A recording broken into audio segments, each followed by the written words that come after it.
Blessed day mo bro. Mag-tutorial tayo ngayon. Trending itong figure and pose na to. Kaya ituturo natin dahil marami ang nag-PM sa akin at nag-comment at hindi ko na makayanan mag-edit lahat. Kaya watch mo na lang tong tutorial na to. Madali lang naman ito dahil AI generated lang at may konting tips lang na akong ibibigay. Credits din sa mga nauna nito.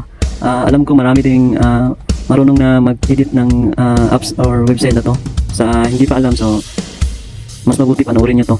So let's go. Super also, ipakita ko muna ang lahat ng nag-comment. Saglit lang to. Shoutout pala sa lahat na nag-comment at nag-react. Salamat po at nag-share. Thank you, God bless you all. Ituturo ko na lang para kayo na lang gumawa. So kaya nyo to dahil madali lang ito. Pwede sa apps, pwede din sa website. Ang name ng apps at website ito ay Nano Banana Gemini. Okay, let's go.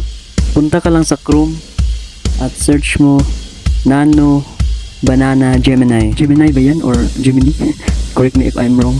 Kayo na bahala. Then pagkatapos type mo lang ang gusto mong ma-generate na picture. So huwag kayong maglala, meron na akong prompt dito. Ilalagay ko na lang sa comment section pati na rin ang link. Okay, sa pinakaibaba pwede rin yung lagyan ng name nyo or anong gusto nyo.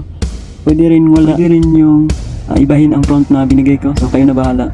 Basta English lang. Pagkatapos magpili ka ng picture na gusto mo. So magpili tayo. Ito ang gusto ko. Okay, let's generate. So dapat at importante malakas ang internet nyo. So pwede namang mahina pero matagalan tayo kung mahina ang internet. So maglo-load yan. So antayan lang natin.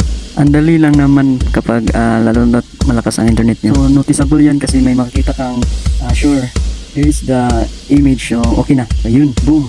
Yun lang. Then long press mo lang yan ang picture or save mo. So i-save natin.